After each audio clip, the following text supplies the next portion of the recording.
Ternyata ibu dari kejauhan menjawab kalimat saya dengan sebuah kalimat yang tegas. Enggak usah ditransfer, yang penting kita bisa ketemu. Agama. Jadi mohon yang terakhir saya ingin sampaikan, tidak ada kesuksesan tanpa kerja keras, tidak ada kesuksesan tanpa perjuangan, dan tidak ada kesuksesan tanpa dorongan doa dari kedua orang tua kita. Jadi pada hari ini Anda ucapkan selamat, Anda mintakan maaf kepada orang-orang tercinta yang berkontribusi atas kesuksesan pendidikan kita. Hati-hati memperlakukan kedua orang tua. Saya tahu di sini ada master hukum, saya tahu di sini ada master manajemen, saya tahu banyak prodi yang ada di sini dan memiliki tata kelola yang sangat baik, maka itu salah satunya didukung oleh perilaku Anda setelah lulus. Pada saat Anda berinteraksi dengan kedua orang tua, jangan menggunakan pasal hukum. Pada saat ibu mengatakan, saya mau ketemu, kamu pulang, maka Anda akan mengatakan, mah tidak boleh memaksa, karena ada pasal hukumnya. Enggak ada itu, tidak berlaku untuk kedua orang tua. Pada saat Anda diminta membantu kedua orang tua, Anda jangan menggunakan manajemen yang efektif. Tidak ada manajemen dalam hubungan dengan orang tua, kecuali penghargaan, penghormatan, dan tempatkan dia sebagai di tempat yang paling sempurna sebagai kedua orang tua kita. Saya hanya ingin mengulang dengan cerita yang lama, tetapi ternyata ini memberikan sebuah inspirasi bagi kita. Mohon maaf, saya pernah jadi seorang pejabat. Pada saat saya sedang rapat, saya ditelepon oleh keponakan saya dan menyatakan ibu saya dalam keadaan sakit. Kemudian saya balas telepon itu dengan sebuah ungkapan yang agak sedikit sombong. Tolong cepat bawa ke dokter dan nanti uangnya akan saya transfer. Ternyata ibu dari kejauhan menjawab kalimat saya dengan sebuah kalimat yang tegas. Enggak usah ditransfer, yang penting kita bisa ketemu. Kalau ibu sudah mengatakan yang penting kita bisa ketemu, maka jabatan itu tidak ada, maka rapat itu tidak ada. Dan boleh saya katakan, kalau saya sudah dipanggil ibu dan bapak, tidak ada yang bisa menolak panggilan siapapun, termasuk atasan saya. Kalau itu ibu dan bapak yang memanggil, kena yakin, kalaupun saya bisa memberikan sebuah alasan, Pak mohon maaf ibu saya dalam keadaan sakit, maka atasan saya akan memahami semua, karena mereka juga pernah dibesarkan dan memiliki rasa hormat kepada kedua orang tuanya.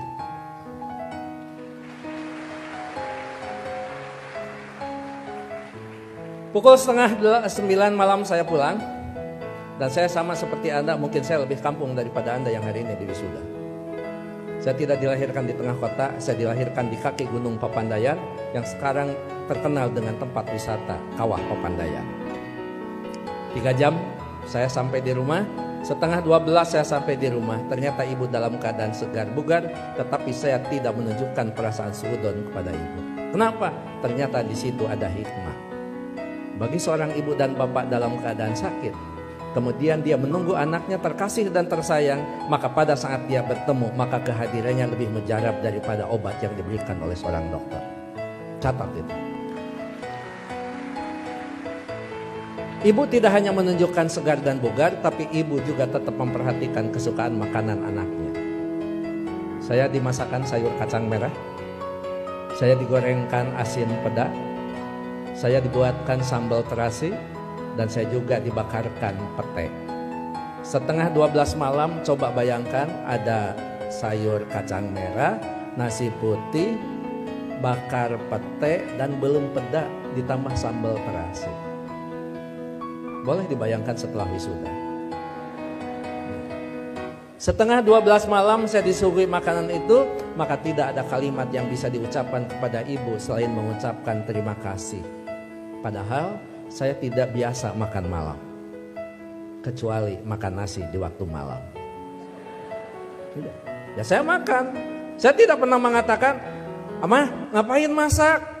Kan kata dokter paling tidak 3 jam sebelum tidur kita boleh makan. Ini mau tidur 11:30, ngapain masak? Bagaimana perasaan ibu pada saat seorang anak yang dia tunggu, yang dia masakan, kemudian anak berargumentasi dengan sebuah ilmu di mana ibu tidak paham tentang ilmu itu. Menyakitkan. Iya, saya makan dan saya berdoa mudah-mudahan ini jadi obat. Begitu saya lirik dari sudut mata saya, ibu kelihatan bahagia. Kenapa? Makanan yang dia pasak itu betul-betul dimakan oleh anaknya. Begitu selesai makan, saya mengatakan kepada ibu, "Amah, mohon maaf, ini makanan sangat enak, terima kasih. Tapi mohon maaf besok tidak akan pulang siang karena ada pekerjaan yang tersisa. Kemungkinan saya pulang sebelum sholat subuh." Ibu dengan bijak mengatakan, "Enggak apa-apa, yang penting kita sudah ketemu, sok istirahat." Saya sambil dituntun dibawa ke kamar. Setelah di kamar saya diselimuti. Ibu lupa kalau anaknya adalah seorang profesor. Ayo tepuk tangan. Itulah ibu. Jadi Anda mohon maaf, baru juga ahli madya ya? Ahli madya, ibu mau nyelimutin. Ngapain? Ini baru di wisuda. Ada yang lebih tinggi lagi. Masa mah disimutin? Ini tekan sarjana. Nggak ada di depan orang tua itu. Jangankan ahli madya, sarjana, master, doktor, seorang profesor di hadapan ibu, di hadapan bapak, tetap kita adalah seorang anak yang perlu menghormati mereka.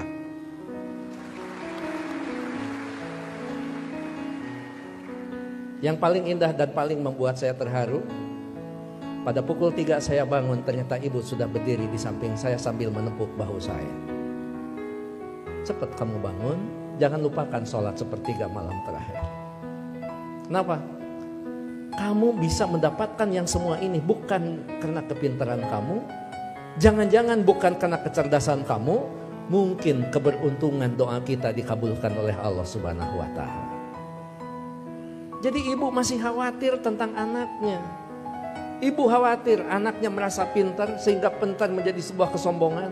Ibu masih khawatir anaknya cerdas, cerdas menjadi sebuah kesombongan. Bahkan melupakan siapa yang menentukan takdir segalanya pada kehidupan kita. Itu pada profesor itu. Jadi tolong ibu bapak, sebagai orang tua, anak kita hari ini di wisuda, tetap mereka adalah anak kita yang perlu kita luruskan pada saat mereka terlempar dari jalan yang memang ditentukan. Perlu diberikan peringatan, tapi tentu sekarang ini ada kaidah-kaidah yang beda dengan zaman dulu. Seorang siapa Pak Rektor, sahabat itu, Ali, mengatakan, didiklah anak-anakmu bukan dengan zamanmu, karena mereka tidak mungkin mengalami zaman yang seperti kita alami. Jadi memang cara sudah berbeda, cara kita memperlakukan anak-anak kita. Tapi sejatinya tetap kewajiban kita adalah bagaimana mendidik anak-anak kita, bukan masalah kedewasaan. Tapi masalahnya sampai nyawa berpisah dengan badan, itu tetap menjadi kewajiban kita sebagai kedua orang tua. Begitu saya sudah selesai sholat, kemudian di situ saya bisa mendapatkan sebuah hikmah. Memang orang tua kita adalah punya kecerdasan yang luar biasa. Padahal ibu saya bukan profesor, ibu saya tidak lulus SMA, ibu saya juga tidak lulus SD. Beliau hanya lulusan sekolah raya. Tapi apa? Dalam sebuah komunikasi waktu itu saya katakan, "Amah, sekarang saya pergi, mohon pamit." Ibu masih bertanya, "Kamu nanti sholat di mana?" Saya jawab, "Nanti sholat di jalan." Ibu langsung mengkritisi kalimat saya, "Jangan suka sholat di jalan, ketabrak mobil." Itu kata ibu itu. Terus saya mikir, emang juga, emang benar masa sholat di jalan? Saya katakan, enggak, maksudnya sholat di masjid di jalan. Masih salah kalimat itu di hadapan ibu. Enggak ada masjid di jalan, paling dekat di pinggir jalan. Saya bilang, iya, nanti akan di masjid, sholat di masjid di perjalanan. Baru saya lulus dari ujian seorang ibu. Nah, lamun eta benar profesor. Dan yang terakhir, saya mohon maaf tadi malam tidak transfer karena Amah mengatakan tidak boleh transfer, tidak usah transfer, sehingga saya tidak transfer. Disitulah kecerdasan ibu luar biasa. Iya, nggak apa-apa. Ngapain harus transfer ke seorang ibu? Mana? Ibu lebih cerdas daripada seorang profesor. Oleh karena itu tentu saya berharap sekali lagi, kalau kita mau sukses, berbaiklah kepada guru, kepada orang tua kita. Kalau kita mau sukses, jangan pernah Anda melupakan, karena kesuksesan kita adalah jerih payah dan hasil pemikiran kedua orang tua kita, termasuk guru-guru kita. Mudah-mudahan orang tua kita yang sekarang masih ada tetap diberikan kesehatan, diberikan usia yang panjang, tetap mampu membina dan membimbing anak-anaknya sampai menjadi investasi yang terbaik bagi keduanya. Bagi orang tua kita yang sudah tidak ada, termasuk kedua orang tua saya, mudah-mudahan senantiasa mendapat tempat yang terbaik di sisi Allah Subhanahu wa taala. Amin. Saya pikir itu Pak Rektor, Pak Ketua Yayasan, hadirin Sivitas Akademika Unpam yang saya hormati. Mohon maaf kalau sambutan saya agak sedikit panjang, karena saya tadi mengimbangi Pak Rektor sangat panjang, kemudian Pak Ketua Yayasan sangat pendek, maka saya setengah panjang dan setengah pendek. Mohon maaf tidak bisa mengikuti wisuda sampai akhir, karena saya harus mengejar waktu ke Tasikmalaya Pak Rektor. Apapun tadi yang dibicarakan oleh Pak Warek sudah dibicarakan dengan Pak Warek dan Pak Ketua Yayasan. Begitu juga kepada Pak Direktur, saya mohon pamit. Anggap saja kalau di Kementerian Agama kan tidak aneh, anggap saja saya penghulu. Penghulu biasanya kalau sudah menikahkan ijab kabul dinyatakan sah, penghulu biasanya pamit diri dan tidak perlu menunggu sampai resepsi.